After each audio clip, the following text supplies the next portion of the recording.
Fala pessoal, tudo bem com vocês? Hoje nós vamos trabalhar aí com a disciplina de controle estatístico do processo do módulo 51 de 2026.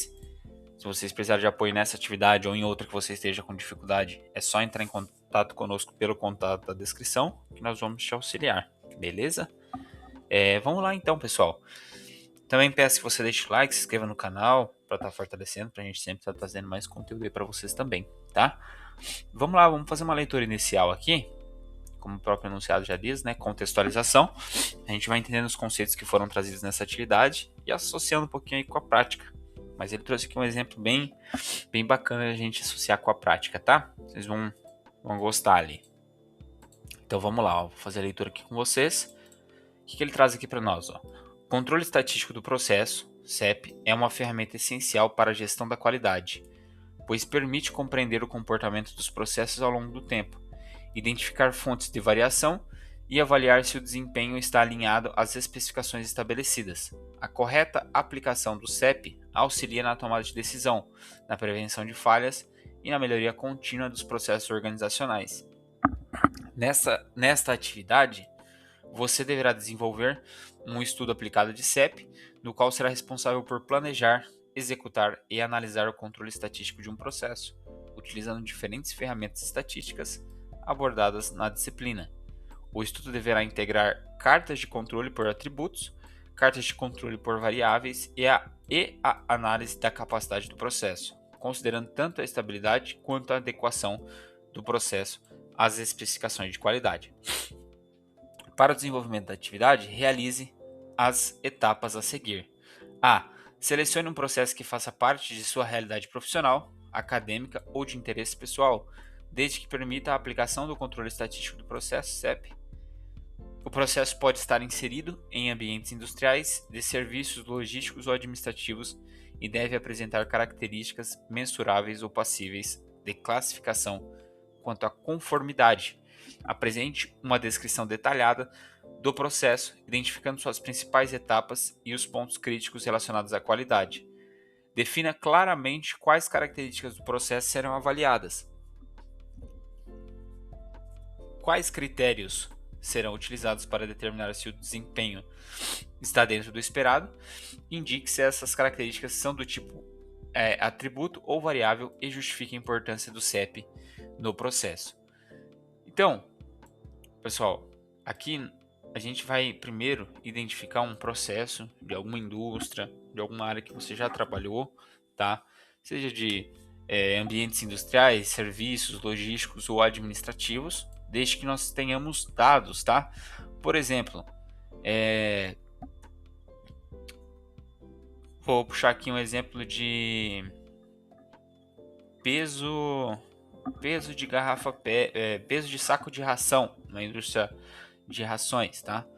Eu vou ter lá várias amostras, tá? E eu vou supor aqui que cada embalagem tenha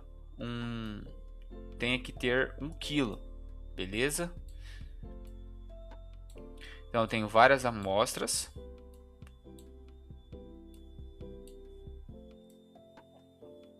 Então amostra 1, 2, 3, 4, 5, 6, 7. Um exemplo, tá? Então eu vou puxar alguns dados, tá? A gente tem que associar algum processo, alguma etapa que a gente consiga mensurar os dados.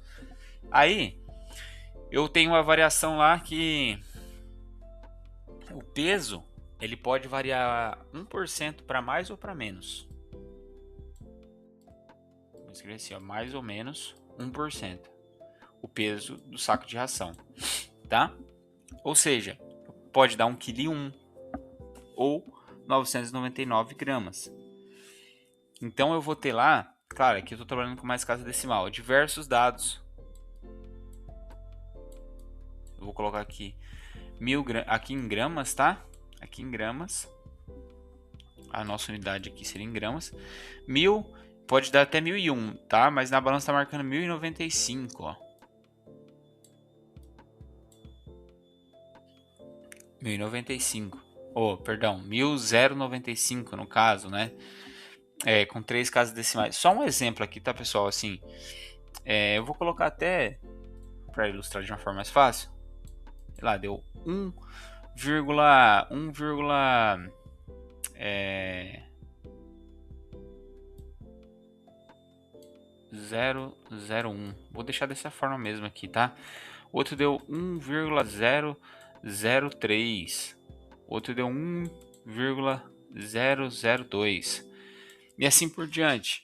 Então eu vou coletando as amostras e vou identificar, pessoal, depois. Eu vou até ler a alternativa B para vocês, que ele vai a letra B e a letra C, que vocês vão conseguir entender melhor.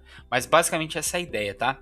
A gente buscar por um processo em algum ramo que você tenha trabalhado que tenha dados que a gente possa coletar. Trouxe aqui um exemplo, mas você tem que idealizar. Se você está prestando serviços, né?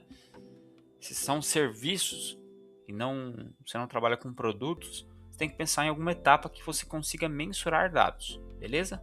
Vocês vão entender melhor quando a gente for lendo aqui as demais alternativas. Então B, ó, realize a coleta de dados, mínimo 25, máximo 50, de forma que permita acompanhar o comportamento do processo ao longo do tempo. Utilize a folha de verificação como instrumento de apoio, assegurando a amostragem que a amostragem seja suficiente para representar a variabilidade do processo, beleza? C. Com base nos dados de atributos obtidos, selecione e construa a carta de controle mais adequada ao processo, carta P ou NP. Apresente os cálculos realizados para determinar a média, desvio padrão e os limites de controle LSE e LIE, e a análise do comportamento do processo ao longo do tempo, justificando a escolha do tipo de carta. Então, pessoal, com os dados coletados, como eu falei para vocês, a gente vai construir alguns tipos de cartas, tá? Mas o princípio é o mesmo. Algumas análises mudam, mas o princípio das cartas são os mesmos, tá? Então aqui eu tenho o nosso limite inferior de controle, tá? E aqui eu tenho o nosso limite superior de controle. E aqui nós temos a média. E aí, pessoal, nós vamos ter os dados lá coletados, né? Vamos supor que um pontinho deu aqui, o outro pontinho deu aqui, o outro pontinho deu aqui, o outro deu aqui, o outro deu aqui, um deu fora, certo? Então nós vamos ter um gráfico lá, depois a gente pode até traçar retas entre os pontos dos dados coletados. Nós vamos identificar um gráfico mais ou menos assim, que são os dados justamente que a gente encontrou, tá? O limite superior de controle é o máximo que vai poder atingir lá, conforme eu falei para vocês. Então, se você tem lá, você trabalha com produção de embalagem de ração, né? Sacos de ração de cães e animais. Você pode ter no máximo 1,0005 quilos e pode ter no mínimo 0,995. Então, esses são os nossos limites. Os pesos não podem ultrapassar nenhum dos limites, tá? O ideal é que eles estejam entre a média e variem entre a média, tá? Varie os dados entre a média. Então, por exemplo, esse peso aqui que eu encontrei aqui fora já é um ponto fora do padrão, é um ponto que a gente tem que estudar, tá? Vamos supor que ele esteja aqui no 0,993. Então, a gente vai ter que fazer um estudo em cima desses pontos que estão saindo fora do nosso limite de controle, que a gente tem uma margem de segurança aceitável. Então, a ideia desse estudo é isso, tá, pessoal? É mapear o nosso processo, identificar se ele está dentro dos controles, né? Ou se está ocorrendo algum problema. A gente consegue identificar facilmente se a máquina está tendo algum problema, se está tendo algum problema relacionado à mão de obra e diversos outros tipos de exemplos com essas simples cartas, tá? Com esse simples arranjo aqui dos dados. Ele nos ajuda, né, a organizar a nossa produção e mantê-la sempre dentro dos padrões estabelecidos, até por normas de segurança, até por confiabilidade do processo, para satisfação do cliente e por aí vai, tá? E diversas outras vantagens.